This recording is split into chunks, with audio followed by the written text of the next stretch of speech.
Buenas. Hola, Buenas tardes, doctora. Buenas tardes, profe. ¿Cómo están, chicos? Buenas tardes, profe, ¿todo bien? Bueno, voy a poner para grabar, así para iniciar la clase. Vamos a dar la Buenas tardes, lección profe. 5 hoy, ¿verdad?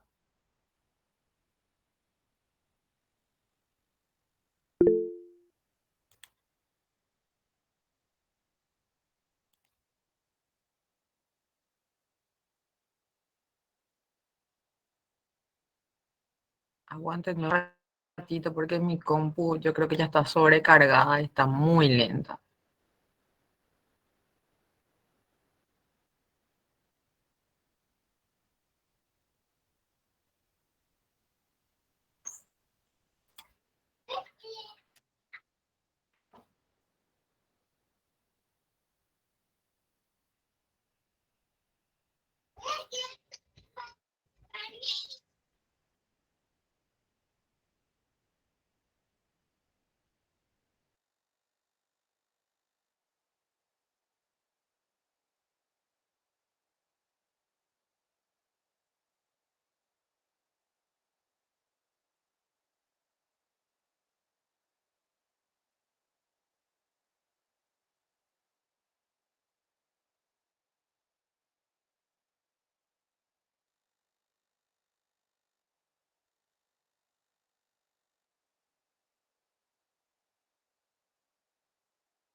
Bueno, ahí ya estaba grabando.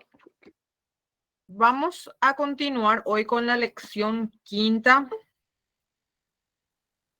de los derechos patrimoniales. La clase pasada habíamos visto los derechos morales. ¿Cuál era la duración de los derechos morales? ¿Alguien recuerda eso? toda la vida. Toda la vida. Eterno, después de la muerte. ¿Cuánto? Hasta después de la muerte. Es decir, perpetuo. Perpetua. Muy bien. Bueno, voy a compartir mi pantalla. Ustedes me avisan cuando...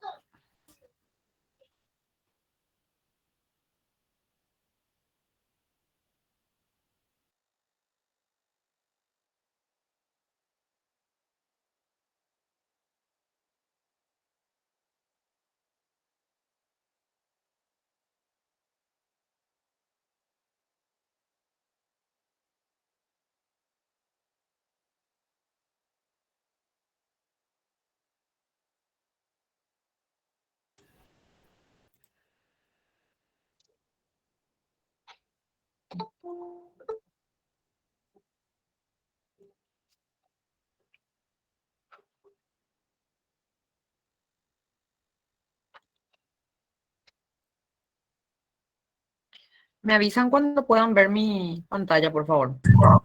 Desde ahora, profe. Ya vemos. Ok. Bueno, los derechos patrimoniales son los derechos pecuniarios que tienen a percibir una regalía por su obra, ¿verdad? Y el derecho moral, ¿qué era? Era el derecho a ser reconocido como creador, como padre de la obra. Y tenía sus características, que era perpetuo, era inalienable, era imprescriptible, inembargable, irrenunciable, todo lo como le digo yo. Este derecho, en cambio, es exclusivo, es temporal, es disponible, es renunciable y es embargable como cualquier otro bien. Y se puede embargar en la misma proporción que un salario incluso. Es exclusivo, solamente él tiene la facultad de disponer la explotación de la obra, solo transmitiéndose por su muerte a sus herederos, también puede cederse a un tercero. Es temporal, Porque la duración del ejercicio de este derecho está limitado en el tiempo. Es de 70 años después de la muerte del autor o, indistintamente, decir toda la vida del autor más 70 años después de la muerte. Si fuese en colaboración, la protección contará después de la muerte del último coautor. Y esto creo que fue pregunta de la clase pasada, ¿verdad? ¿Qué pasaba? Decían, ¿desde cuándo se empieza a computar si la obra es en coautoría? Se computa desde la muerte del último coautor. Si mal no recuerdo, también habían preguntado qué pasa con aquellos autores que mueren y no tienen herederos. Pasaba a engrosar la parte de los coautores vivos en este caso, ¿verdad? Creo que muy pocas veces realmente se da eso. ¿Alguien quería hacer una pregunta?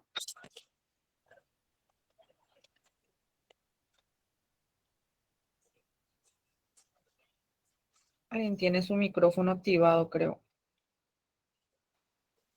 Ya. Norma, ¿vos querés hacer una pregunta?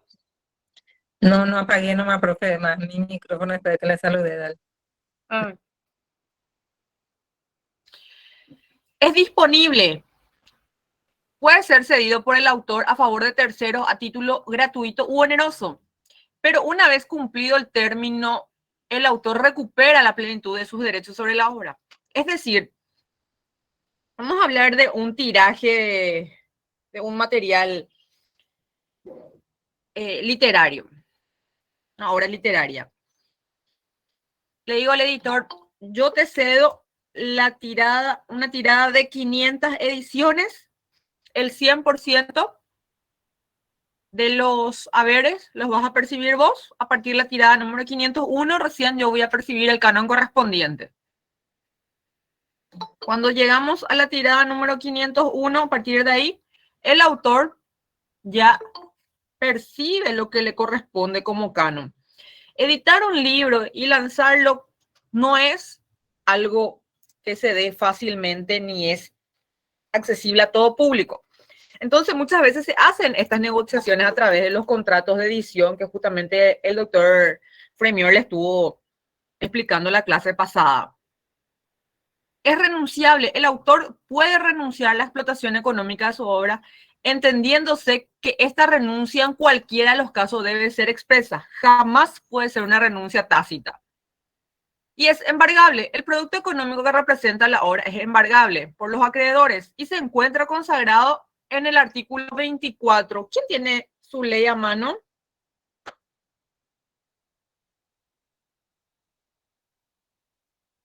Nadie. Bueno. Voy a...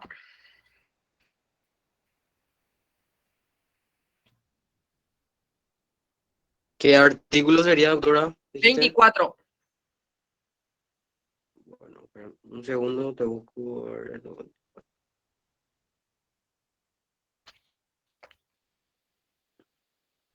Tengo el artículo a mano, profe, ¿le leo? Sí, por favor. El autor goza del derecho exclusivo de explotar su obra bajo cualquier forma o procedimiento y de obtener por ello beneficios, salvo en los casos de excepción legal expresa. Durante la vida del autor serán inembargables las 3/4 partes de la remuneración que la explotación de la obra pueda producir.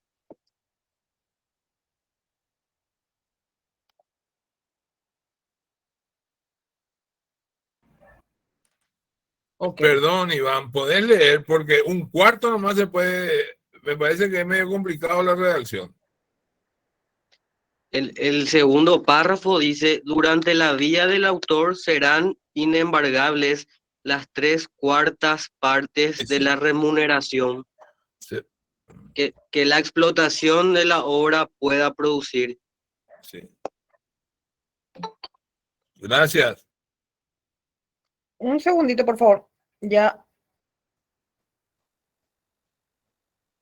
Bueno, ¿qué es lo que dice? Que se puede embargar las 3/4 partes, no serán embargables, es decir, un cuarto es embargable, lo que equivale al 25%. Por eso les dije que se equipara a los embargos salariales. Como ustedes saben, los embargos se pueden dar hasta el 25% del salario.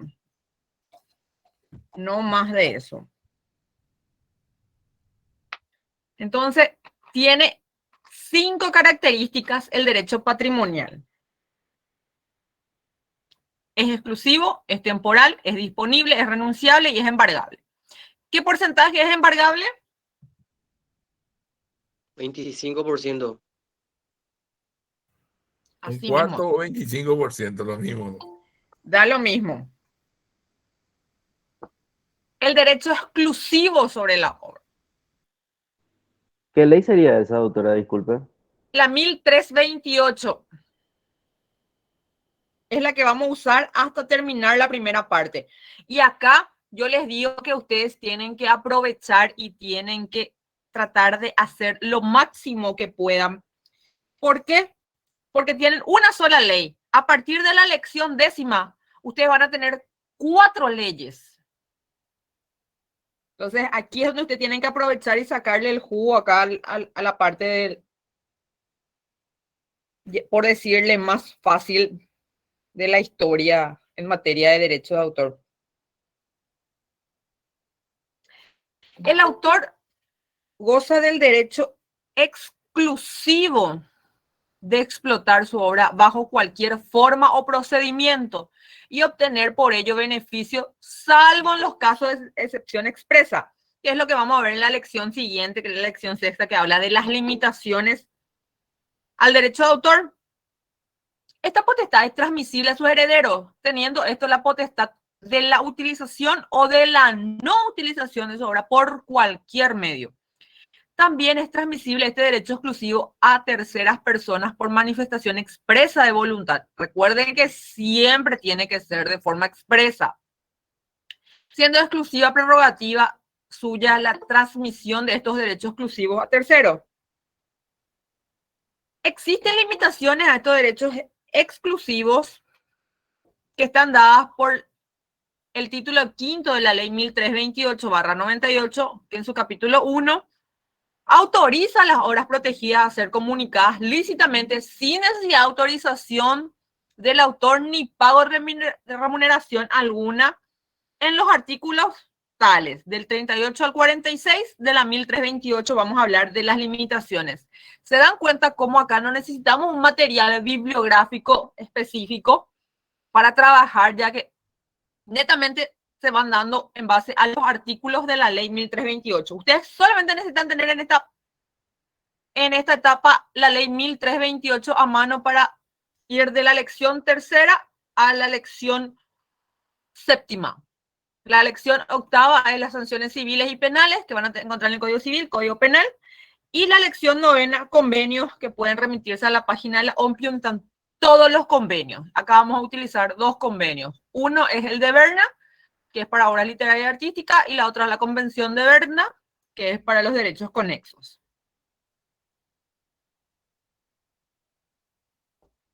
El derecho de reproducción, artículo 26. ¿Quién me puede leer el artículo 26? El autor tiene el derecho exclusivo de reproducción de su obra, cualquiera sea la forma de fijación u obtención de la misma, en cualquier formato conocido o por conocerse. Ahí te paro un ratito. Imagínense cómo fue previsora nuestra ley que pone este calificativo de conocido o por conocerse. Corría el año 98 cuando esta ley fue sancionada. Imagínense, no existían los pendrive, mucho menos el streaming y otras cuestiones. Como hoy día, por ejemplo, tenemos, no sé si con ustedes ya llegamos a ver o a hablar de qué es el metaverso, que es una de las nuevas figuras que se están incorporando. Y como le dijimos desde el principio, que nuestra ley vaya acorde a los avances tecnológicos es algo demasiado idealista, porque la ley siempre viene en base a las experiencias y a las vivencias que se van dando y tiene aproximadamente como mínimo 5 años de diferencia entre el avance tecnológico y la sanción de una ley, que no se da ni fácil, ni pronto, ni rápido. Podés continuar, por favor. Este derecho exclusivo de reproducción abarca la reproducción permanente como la reproducción temporal. Es el único que puede autorizar esta tarea a otras personas cuando no lo desea hacerlo o no pueda hacerlo por sí solo. Esta reproducción se puede hacer a través de la imprenta, artes gráficas, plásticas, el fotocopiado, registro fonográfico, almacenamiento en forma digital y audiovisual. El derecho de reproducción comprende toda la obra en su conjunto y también cualquier parte, fracción o fragmento de la misma, así como las revisiones cualquiera sean las variantes. Es decir, el actor puede autorizar la reproducción de uno o todos estos actos. Esta reproducción abarca manuscritos de obras literarias, científicas, teatrales, musicales, programas de ordenador, dibujos, ilustraciones, fotografía, interpretaciones de obras, registros fonográficos y de obras audiovisuales, entre otros, y se le puede hacer a través de la impresión, dibujos, grabados, fotografía, fotocopiado, microfilmación y cualquier procedimiento de las artes gráficas y plásticas de la grabación mecánica, cinematografía y magnética que permita comunicar la obra de una manera indirecta, es decir, a través de una copia de la obra en la que se corporiza la reproducción. Genial, muchas gracias. ¿Vos sos? William, profe. William, gracias William por tu colaboración. Doctora, Sí, ese artículo tiene modificación porque en la ley no está así de completo, por decirlo así. En la ley que yo manejo, no sé si sufrió algún cambio o... ¿cuál es la ley que vos tenés? Y tengo la 1328, que es de una página, sería del Banco de Leyes, de la Biblioteca del Congreso. Profe, discúlpame que te interrumpa si vas a hablar. Sí. Yo estoy leyendo la ley que está en el Classroom, que subiste en el Classroom, que es la Sí. ley 1328-98, y no es igual a la que lee el compañero. Como que, Por eso. no sé si cuál es realmente la ley o si son modificaciones, es nada más por eso. Vamos a buscar juntos. Cierto. Estoy viendo acá justamente. No sé si puedes leer los comentarios, ahí te pasé el link de lo que subiste al Classroom justamente de esa ley, No, para entrar más rápido. no puedo leer porque como estoy compartiendo pantalla, no puedo. Ah, ok.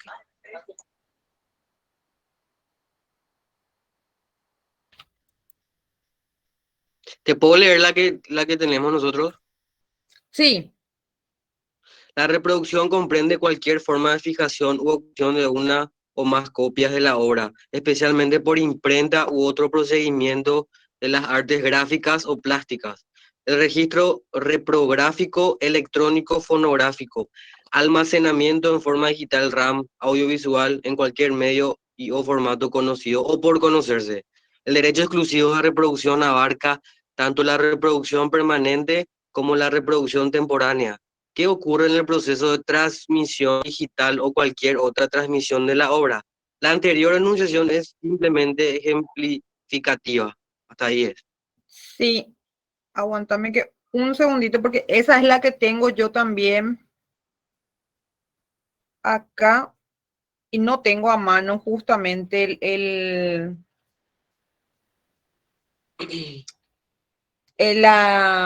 librito rosa este que viene con las actualizaciones. ¿Alguien tiene ese material entre ustedes? Yo no tengo acá a mano donde estoy.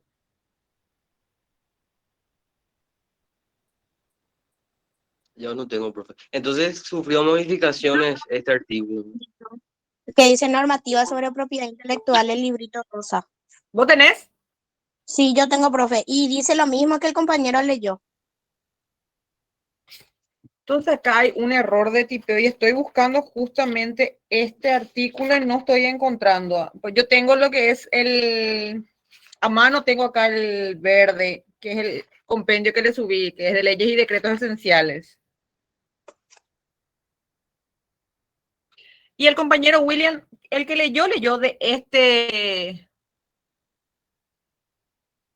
De la presentación. De la presentación nomás vos Sí, leíste, ¿verdad? de la presentación leí, profe. Ah, ahí está.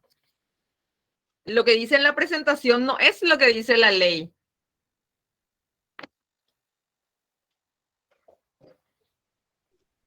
Claro, por eso presentación llamó está- la atención, profe. ¿Perdón? Por eso nomás llamó la atención, digo, porque en la Sí. ley no está así. No. Por eso justamente le pedí al que lea la ley, no que lea lo que dice la presentación. Ahí nomás tuvo la confusión, porque si se dan cuenta, es similar a lo que dice la ley, pero en un formato más extenso. Le agregan más puntualizaciones. Pero no sufrió modificación. No tengo como le dije a mano, pero yo tengo ese... Justamente cuando el compañero estaba leyendo eso, estaba mirando que no me coincidía. Bueno, para una próxima, cuando yo les pido que por favor lean el artículo, léanlo de la ley que tienen, no de lo que dice la presentación, ¿verdad? Porque en la presentación, cuando es textual del artículo, siempre les pongo artículo tal dentro de la descripción. Acá abajo le habla de lo que es la reproducción que coincide con el artículo 26. ¿Se entiende ese concepto? Sí, profe. Acá, ven como acá, artículo 24 y le pongo entre comillas cuando es textualmente lo que dice el artículo. Lo mismo pasa acá, artículo 24, segunda parte. Este artículo 26, aquí arriba les mencionan el título, pero acá no está entre comillas, no está como transcripción.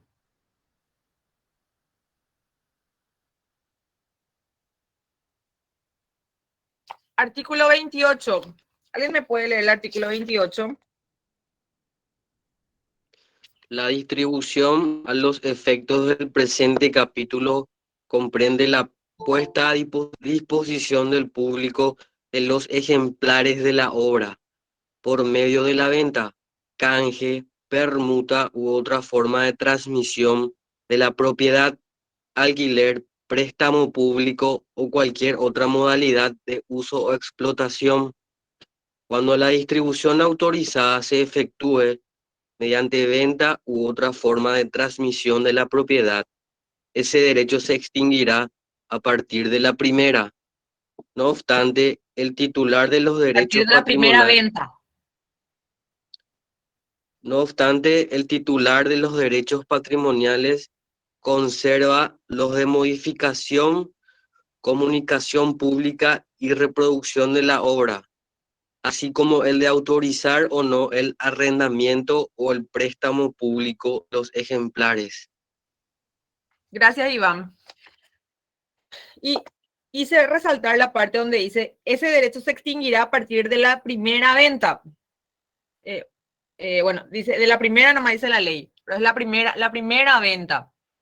Acá en el slide le pongo eso. ¿Y por qué resalto esto? Porque para el derecho patrimonial, con que yo haya vendido esa obra literaria o artística, ya termina mi derecho patrimonial. Salvo, vamos a ver más adelante, al final, una plusvalía que puede tener. Eso es en el derecho patrimonial, pero ¿se acuerdan que para el derecho moral? Buenas tardes, doctor Premión.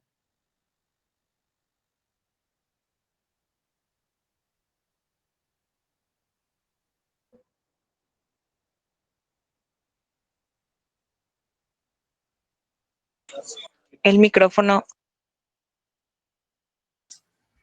Hola, doctora. Las disculpas ¿Cómo por irme un poquito tarde. No quiero interrumpir la clase, así que bueno, te sigo desde acá y después seguimos hablando. Que Ok, estén todos muy bien. yo ya empecé nomás ya, profe, ni te Sí, pregunté. está perfecto. Muchas gracias. Bueno, habíamos visto que para el derecho patrimonial el autor tenía incluso la potestad de hacer el retiro de la obra del comercio. Acá vemos que eso era para el derecho moral. Él podía retirar incluso cuando había cuestiones gravemente dañinas a su persona y obviamente dada por sentencia de un juez en lo civil y comercial, ¿verdad? Aquí vemos que para el derecho patrimonial, a partir de la primera venta, ya se extingue su derecho de distribución. El derecho a la comunicación pública. Perdón, doctora, ¿cómo podría ser un ejemplo de cómo es eso que se extingue el derecho patrimonial? Y ya no tiene No derecho a capto percibir sobre eso, si ya vendió, ya terminó ahí, ya cobró él por eso. Vos haces un libro. ¿Sí? Y vendo. Cuesta 75.000 guaraníes tu libro. En un acuerdo, en tu contrato de edición, figura que vos vas a percibir el 35% de 75.000 sobre tu obra. Se vende esa obra y vos percibís cuánto es el 75% el 35% de 75.000, 26.250. A vos te pagan, Rubén Soski, te pagan 26.250 por 500 tiradas. Y ahí se extingue tu derecho. Vos ya cobraste tu derecho patrimonial. Yo, Natalia, compré tu libro, pero yo ya no te tengo más por qué pagar porque yo ya pagué al hacer la compra y se extinguió tu derecho patrimonial. ¿Se entiende eso? Entiendo perfectamente. Al percibir el canon correspondiente, uno ya pierde el derecho sobre eso. Salvo, y eso le dije, vamos a ver al final, que hay una modalidad que se da a través de subasta pública para obras plásticas. Esperen un ratito, vamos a ir avanzando, vamos a llegar hasta ahí. Por eso le dije, para el derecho patrimonial, imagínate, yo ya cobré y acá muere mi derecho. En cambio, para el derecho moral, sigue vigente e incluso me da la potestad, si un juez determina, yo puedo retirar las obras del comercio. Obviamente, tengo que indemnizarle a la persona que compró, a la editora y a todos los demás. Pero el derecho moral me da esa amplitud. Esa es la comparación que estoy haciendo. No sé si se entendió. Perfecto, se entendió. Ok. El derecho a la comunicación pública.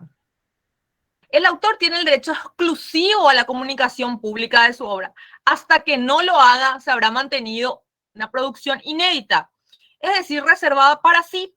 Una vez publicada, la obra tiene un valor pecuniario, es decir, es la primera forma de explotación de su creación. Se entiende por comunicación pública de una obra todo acto por el cual un grupo de personas pueden tener acceso a una obra en forma total o en parte, a través de representaciones escénicas, recitales, la proyección de obras cinematográficas y demás obras.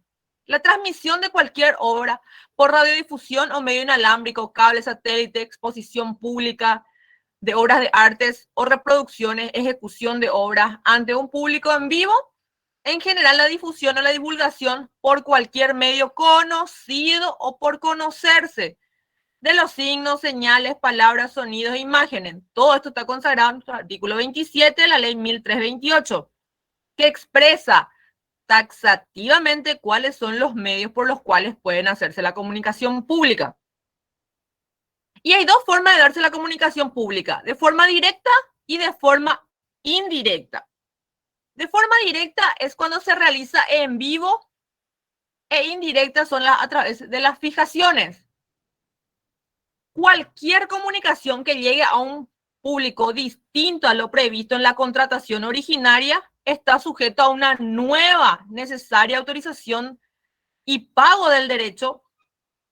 Les pone un ejemplo. Por ejemplo, ocurre al transmitirse por televisión una obra teatral donde los derechos fueron cedidos para la representación en vivo. El público nuevo es el que accede a la obra a través de la televisión, por ende necesita un nuevo pago y una nueva autorización. Doctora. Sí. Un ejemplo rápido de eso puede ser, por ejemplo, hay caricaturas que salen por la tele, o sea, canal de televisión, pero también hay muestras escénicas. Perdón, ¿cómo? Hay caricaturas que salen por canal de cable en la televisión, Sí. pero también tienen sus muestras escénicas en teatros. La misma caricatura, pero en teatro. Sí, son dos formatos diferentes y son dos públicos diferentes. Por ende, para ambas modalidades se necesitan autorización y pago distinto. Para lo que es televisivo, una autorización y un pago, y para lo que es obra es una autorización y un pago. Ok, gracias. Ahí, por ejemplo, vos tenés, voy a poner un ejemplo que me tocó vivir hace muy poco. Mi hija es fan de esta película Encanto. Y por el Día del Niño viene una obra teatral de Encanto en un hotel capitalino, por el cual pagamos la entrada para llevarle. Entonces, nosotros ya vimos la película en sí.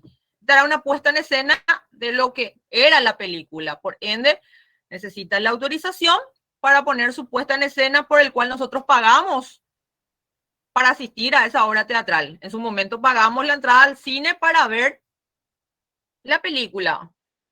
Como así también pagamos Disney más, Disney Plus, como le quieran llamar, para poder ver esta película.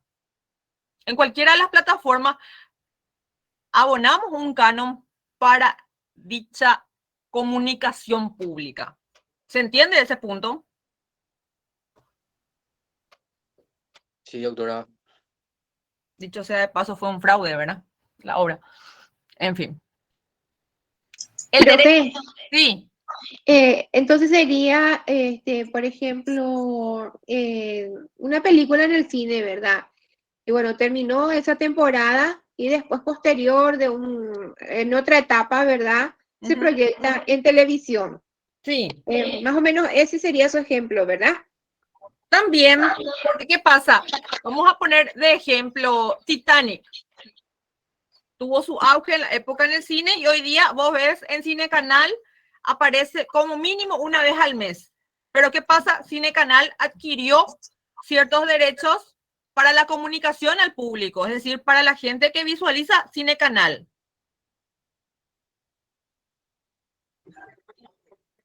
Es diferente a la gente a la cual llegó por el medio de la puesta en escena cinematográfica. Y uno paga su canal de cable, uno paga para ver eso, para poder acceder a esta nueva comunicación.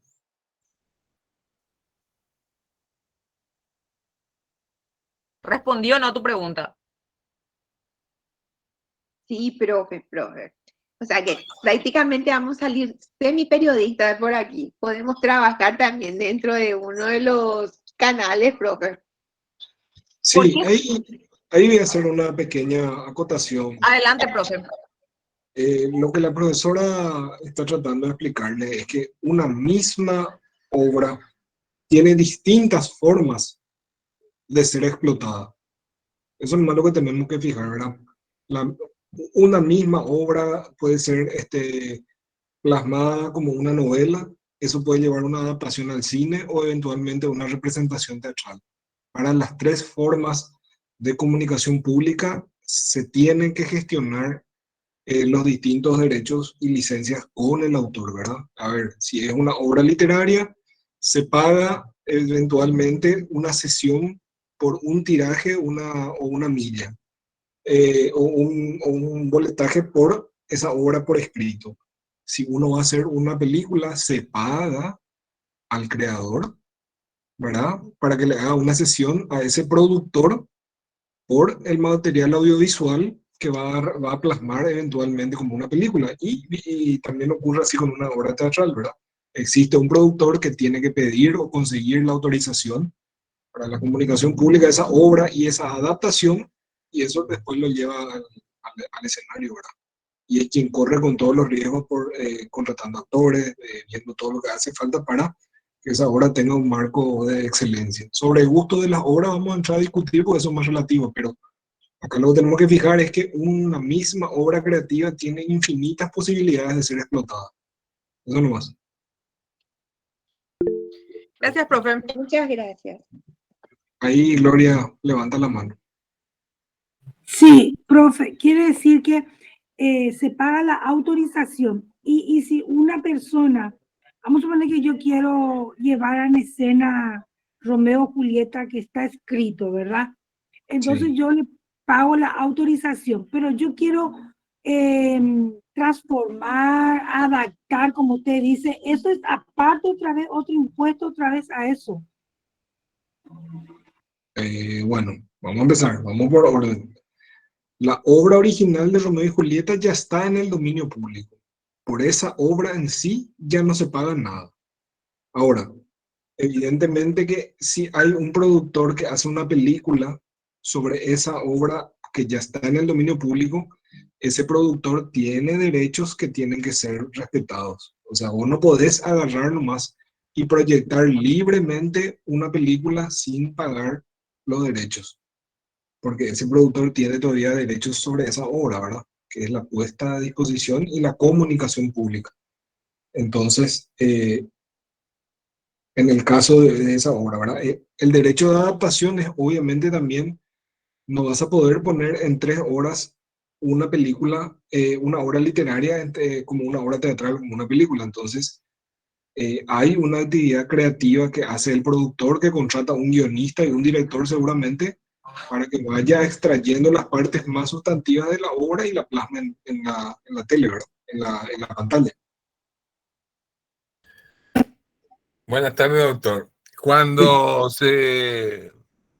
no esta intendencia, la otra intendencia, cuando se utilizaba quién podrá ayudarme y todo eso, de uno de los candidatos, yo creo que, no sé cómo se llama el autor de Chapulín, él demandó que se saca ese eslogan. No sé si se acuerda. Sí, me En acuerdo. la campaña. Eso es porque no pagó el canon, ¿no es cierto? Sí, lo que pasa es que a veces no necesariamente lo tenés que pagar el canon, ¿verdad? El La autor, autorización. el creador de esa obra literaria decide bajo qué términos él puede ceder o explotar su creación. Y en este caso, el señor No quería la Gómez parte Bolaño política, ¿está bien? consideró que no era apto que un eslogan o una frase creada, utilizada por él dentro de sus obras audiovisuales, esté ligada a un eslogan político. Entonces, más que por plata, es una cuestión de integridad y él entendía que eso socavaba la moral de su creación. Así es.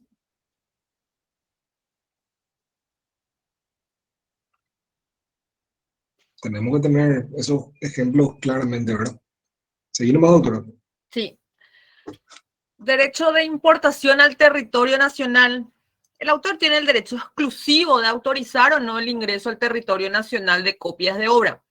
Puede dirigir y prohibir en qué lugar se puede comercializar su obra. La autorización es exclusivamente para el país donde haya cedido sus derechos, no pudiendo el autorizado realizar copias y distribuir en lugares y países en lo que no está autorizado, suspendiéndose la libre circulación de ejemplares a través de las fronteras sin autorización. Vamos avanzando, ya estamos en el artículo 29. Vamos al artículo 30, que es lo que ya habló el doctor justamente, que constituye una de las formas por la cual la creación es puesta al alcance de un nuevo público, al describirla o pasarla a otro idioma distinto en el que originalmente fue concebida. Si bien el autor tiene derecho a la traducción de la primera obra, el traductor a su vez tiene derecho sobre la traducción que la ha realizado de la obra original. Se encuentra consagrado en el artículo 30 de nuestra ley, que nos dice que el autor tiene el derecho exclusivo a hacer o autorizar las traducciones, así como las adaptaciones, arreglos y otras transformaciones de su obra, inclusive el doblaje y el subtitulado. Ejemplo, el doctor Juan Fremior es heredero hoy día, uno de los herederos, ¿verdad?, del doctor Fremior Ortiz Pierpaoli, y este tomo de derecho de autor y derechos conexos, yo lo quiero traducir al idioma inglés.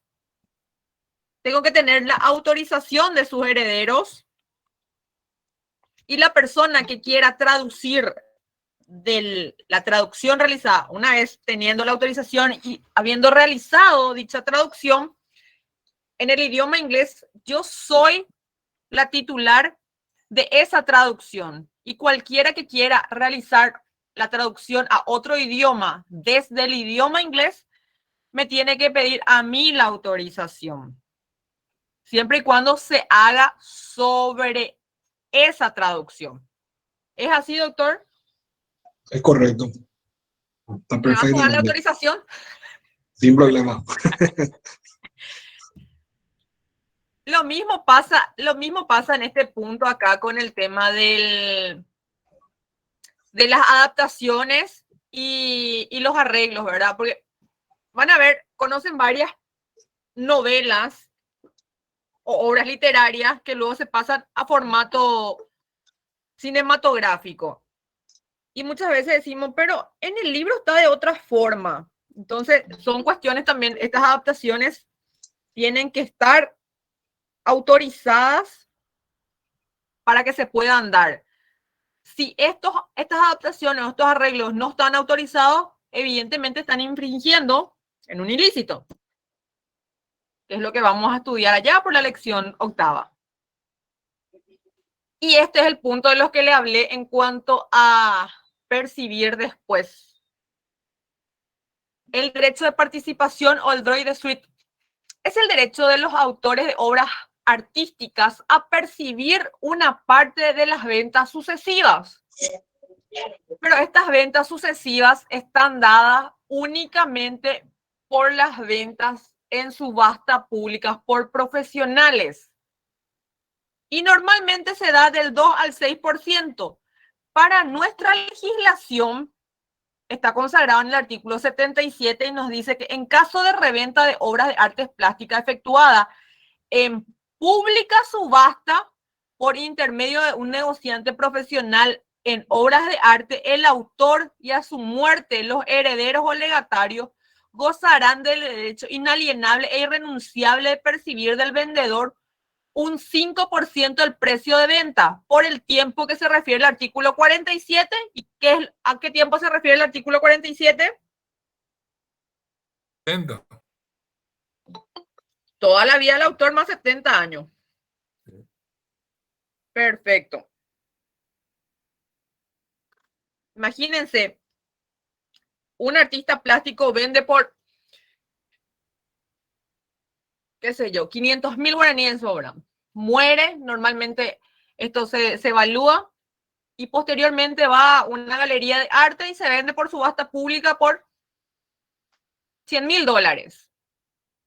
El artista o a su muerte sus herederos tienen el derecho a percibir el 5% del precio de esta reventa. Y esa es toda nuestra lección 5ª. Doctora, ¿Sí? pero esta figura no está legislada en otro país, ¿o sí? Sí, en el artículo 77, es lo que les dije. Todo lo que Artículo estamos leyendo, 77. 77. todo lo que estamos dando acá es un extracto de nuestra ley de derecho de autor y derechos conexos. Lee lo que dice el artículo 77. Sí, estoy leyendo, pero como estaba leyendo el libro nomás también, y no sé si leí mal, por eso nomás, disculpas. Dice, en caso de reventa de obras de artes plásticas efectuadas en pública subasta o por intermedio de un negociante profesional en obras de arte, el autor y a su muerte, los herederos o legatarios gozarán del derecho inalienable e irrenunciable de percibir del vendedor un 5% del precio de reventa por el tiempo que se refiere el artículo 47. Los subastadores o titulares de establecimientos mercantiles que hayan intervenido en la reventa deberán notificarla a la entidad de gestión correspondiente y al autor o a sus derechohabientes, en su caso, en el plazo de 2 meses, y facilitarán la documentación necesaria para la práctica de la correspondiente liquidación. Asimismo, cuando actúen por cuenta o encargo del vendedor, responderán solidariamente con el pago del derecho a cuyo efecto retendrán del precio de la participación que proceda. En todo caso, se considerarán depositarios del importe de dicha participación. La acción para reclamar la suma resultante de la reventa prescribirá a los 1 año de la notificación de la reventa. Transcurrido dicho plazo, sin que el importe de la participación hubiera sido objeto de reclamación, se procederá a su ingreso en la Dirección Nacional de Derecho de Autor para el Fondo de Desarrollo de la Cultura. Gracias, doctora. ¿Alguna consulta, duda, Yo, sugerencia? profe, Sí. si el 5% se queda a los herederos, el 95%, ¿a dónde va destinado? A lo que dijiste último. No. Esto está en una galería de arte o a través de vendedores profesionales en el área de artes plásticas. Para ellos va el 95%. Ah, ya, y los herederos solamente el Sí. 5% y chao. Sí. Pero tenés que tener presente que esto es una venta sucesiva, no es la primera vez que se vende. Ah, sí. Porque justamente el doctor, creo que la clase pasada les había comentado, normalmente los artistas plásticos malvenden sus obras o en su momento no son tan conocidos y no se les da un valor preponderante a la obra en sí. Entonces se vende por un valor irrisorio muchas veces. Una vez fallecido el artista, este valor empieza a cotizarse en el mercado, lo que hace que llegue a una galería de arte y se vuelva a revender esta obra. Y se O sea, tiene que atraer.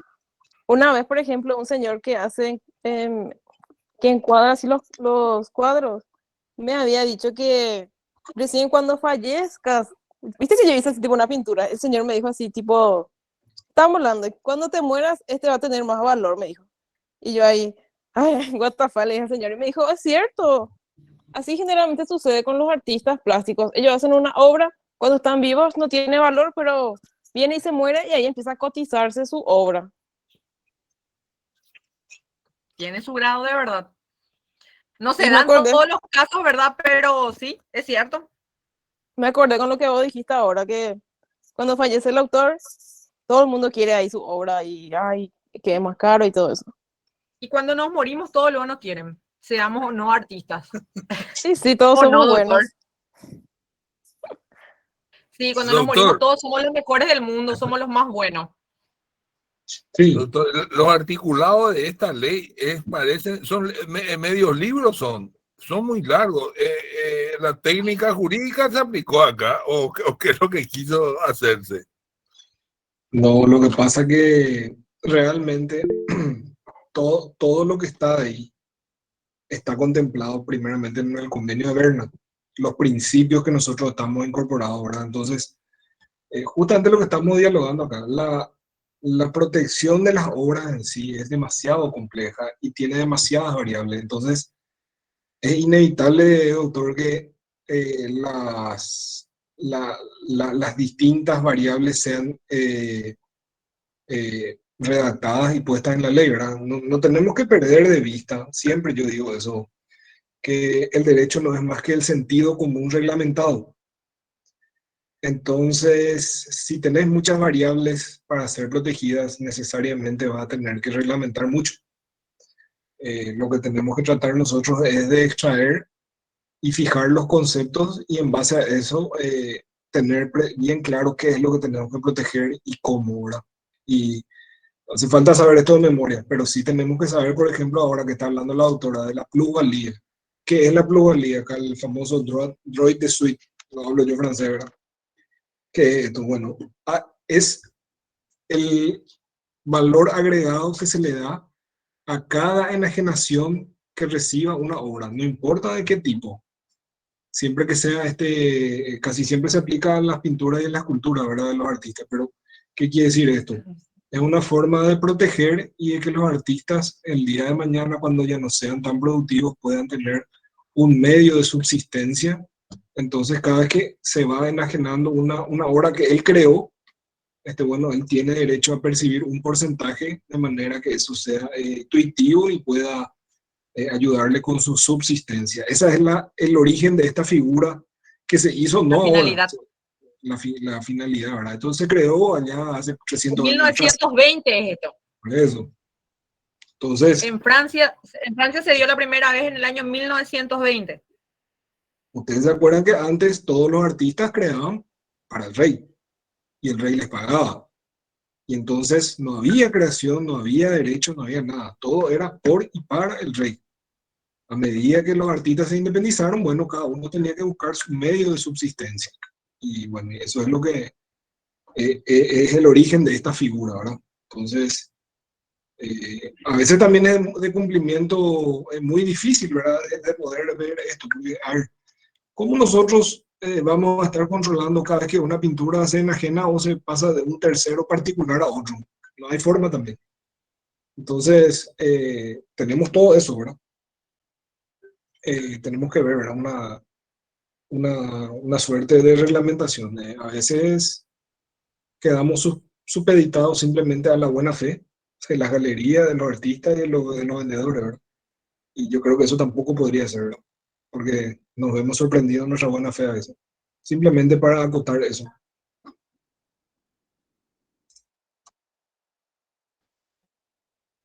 ¿Alguna otra consulta?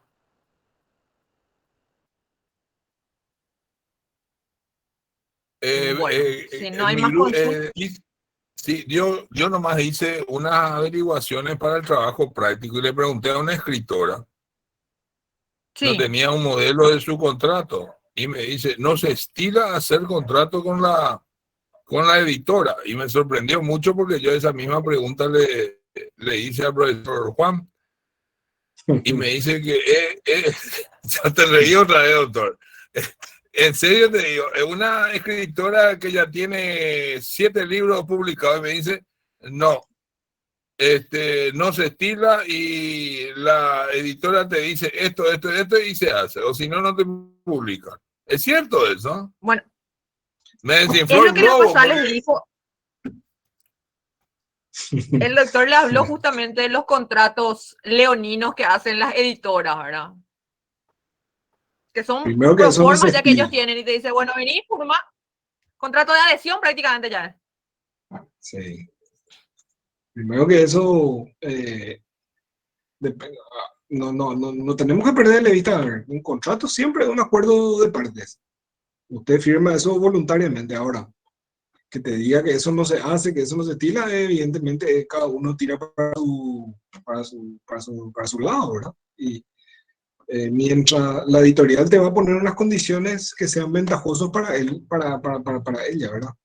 La editora. Y vos tenés que plantar las tuyas y ver qué punto intermedio arriban de manera que ambas partes estén satisfechas. Pero lo que vos contás, desafortunadamente, también es muy corriente, que a veces las editoriales se aprovechan mucho de la buena fe y en otros casos también la necesidad de los autores, ¿verdad? No todos son como vos, autor, que te va y bueno, listo, no te cierran los números y no publicas nomás, porque vos no necesitas, vos no vivís de eso, pero hay otra gente que sí necesita porque vive de su actividad literaria, ¿verdad? Entonces, lo que vos contás no me sorprende y pasa muy a menudo también. Porque me dio la impresión de que también las editoras forman como un monopolio de edición y entonces ponen sus condiciones. Que no va a ser raro también cuando hay pocas editoras y todo eso. Y de todo, casi toda la actividad productiva tiene su gremio y hablan entre ellos. Así que no quiero hacer conjetura, doctor, porque desconozco si hay un gremio de editoras, pero no es simplemente aplicando lógica, es muy factible lo que vos decís. Era mi percepción nomás, pero me quedó picando porque hice esa pregunta esa tarde y me vienen con esa contra explicación que me dejó en Orsay. Decirle que me llamen a mí a ver si me dicen lo mismo. Le dije. Pero bueno, sí, hay mucho de eso, pero tenemos que, justamente para eso hacemos esta materia, para que ustedes también, como futuros abogados, Tengan las puedan herramientas. asesorar y orientar bien a sus clientes. en esta parte. Entonces también un poquito de crear conciencia. Profe, disculpas, no sé si solamente conmigo, pero sale mal la comunicación. La verdad No que sé yo lo les que está escucho bien. sucediendo. Yo les escucho bien a todos. No sé si será Yo también tu escucho bien. señal o alguien. O si alguien más me escucha entrecortado. No hace falta que mandemos nuestros datos, ¿verdad? Acá, o sea, en el chat. Nuestros nombres, todo No, no eso. hace falta. Ok. Bueno, Bueno, si si no no hay tenemos nada más más que nada, agregar, vamos a cerrar la clase hoy y nos vemos el jueves, ¿sí? que tengan un Bueno, buen resto de profe, jornada. muchas gracias. Igual para Gracias, ustedes. buenas tardes. Gracias, profe. Gracias. Hasta luego. Gracias, profe. Buenas tardes. Gracias, doctor. Gracias, profe.